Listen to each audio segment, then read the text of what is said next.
Salut, salut. Moi, c'est Mouftar Abdelaziz, étudiant au département mathématiques et informatique. Mention informatique, spécialité SLED, c'est-à-dire système et logiciel en environnement distribué. Master 1 à l'université de Ngaoundéré au Cameroun.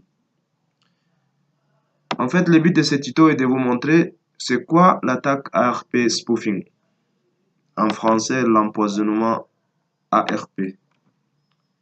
C'est en fait une faille liée au protocole ARP. C'est quoi d'abord le protocole ARP? Je vais vous expliquer. L'adresse ARP, l'adresse resolution protocol, qui est la signification de ARP, c'est un protocole de résolution d'adresse.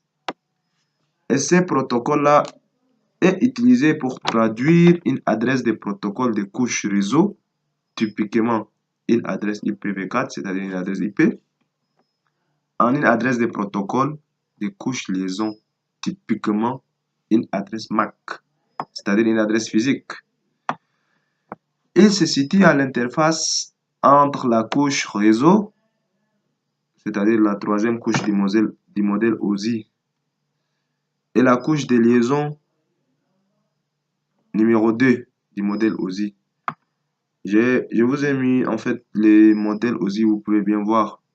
Voici les modèles OSI.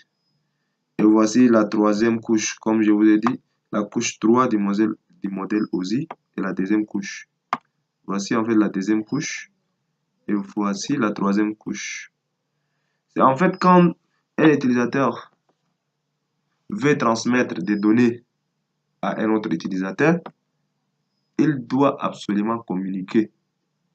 Vous voyez, de la couche physique à la couche réseau, il y a un lien. Et l'adresse et l'ARP peut maintenant s'introduire à ce moment-là. Je vais vous expliquer le principe.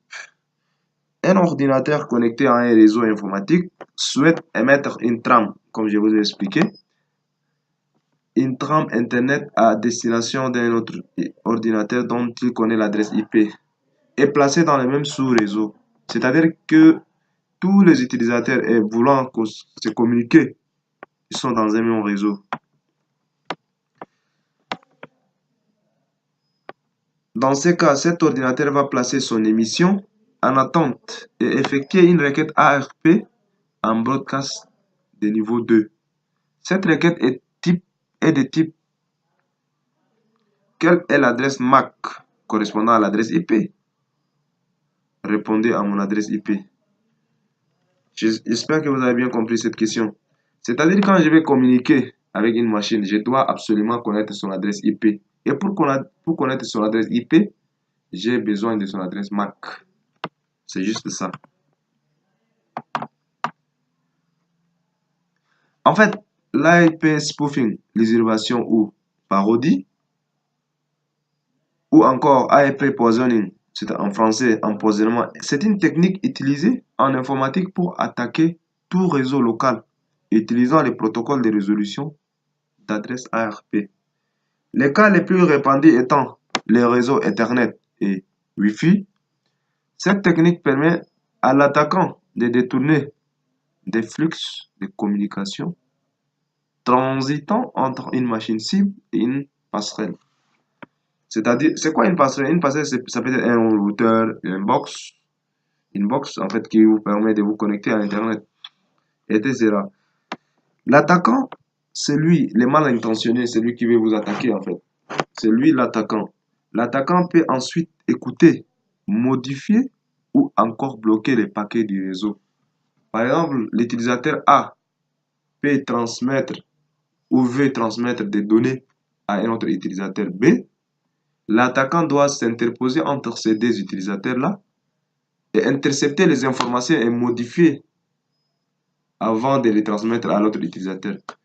Donc, vous voyez que l'utilisateur B ne peut pas recevoir exactement les données qui ont été émises de l'utilisateur A. D'où il y a problème. Cette attaque peut être passive. Passive pourquoi? Parce qu'il n'y aura pas de modification dans le système. Et c'est l'attaque la plus dangereuse. qui est utilisé actuellement au monde. Et aux illustrer, j'ai mis en illustration des propos et précisions que je vais vous montrer ensuite. Bon, on voit d'abord l'illustration du propos. On définit d'abord le contexte. Par exemple, je suis dans un réseau local. Voici ma passerelle, l'adresse IP de ma passerelle, c'est-à-dire le routeur qui me permet de communiquer avec un autre utilisateur dans le but de transmettre des informations. Voici l'adresse de la passerelle. Ça, 192.161.1.10, ça c'est l'adresse de la machine cible. Et le 192.168.1.17, ça c'est l'adresse de l'attaquant. Vous voyez bien que l'attaquant va envoyer un paquet ARP qu'il aura lui-même forgé, c'est-à-dire c'est lui-même qui avait fabriqué ces paquets ARP à l'aide de l'outil comme par exemple Scapy. Voici les paquets que l'utilisateur a fabriqués, les paquets ARP. Voici l'adresse IP source. C'est l'adresse du routeur, bien sûr, du passerelle, 192.168.1.1. Et voici l'IP, l'adresse de l'IP destination, l'adresse cible de la machine. C'est l'argument type. Voici l'argument type istat. C'est l'argument type peut laisser songer ici. Il existe deux types de paquets ARP, isat et who has. Voici ici le type de paquet ARP qui est isat. Dans notre cas, voici ce que l'attaquant envoie. Je vais vous montrer ensuite.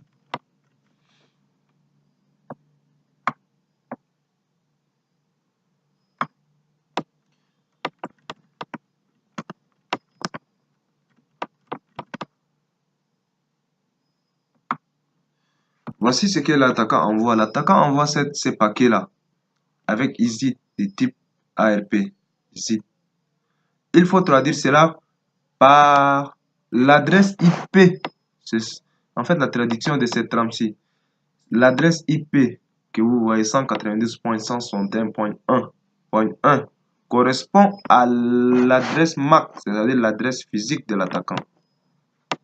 En effet, il existe plusieurs méthodes d'attaque ARP. On a Gratius ARP, émission d'une requête ARP forgée, qui est vue plus haut. Comme vous le voyez, l'attaquant émet une trame ARP en broadcast à tous les réseaux dans laquelle il fait correspondre son adresse MAC, c'est-à-dire son adresse physique, à l'adresse IP de la passerelle. Le Gratuitus ARP est initialement prévu pour des équipements venant d'arriver sur les réseaux. S'annonce, ce qui permet par exemple de les détecter, de détecter les adresses IP qui sont dupliquées, qui sont venues deux fois. Ce type de requête, très utilisé par des équipements de réseau, n'est pas mauvais en soi, mais pourrait être détourné si les destinataires sont très mal protégés.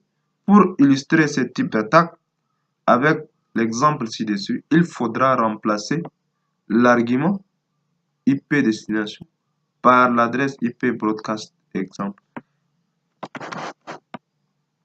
Voici un peu les types.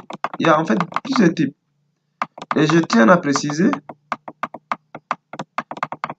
que l'ARP spoofing, c'est une attaque, c'est une étape de l'attaque de l'homme du milieu. En fait, l'homme du milieu, lui, il est là à interposer entre deux machines. Lui, il est là à intercepter les informations.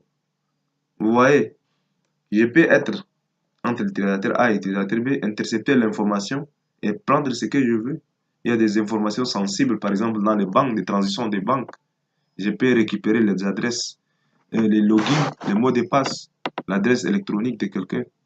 Je peux vraiment m'infiltrer, aller me connecter et récupérer des informations qui sont très sensibles. C'est en fait ça le but de l'ARP spoofing. Et c'est passif, très dangereux. Personne ne peut savoir. En conclusion, l'attaque de l'homme du milieu est assez facile à mettre en place vu qu'il n'y a pas de sécurité dans les protocoles ARP. Très important.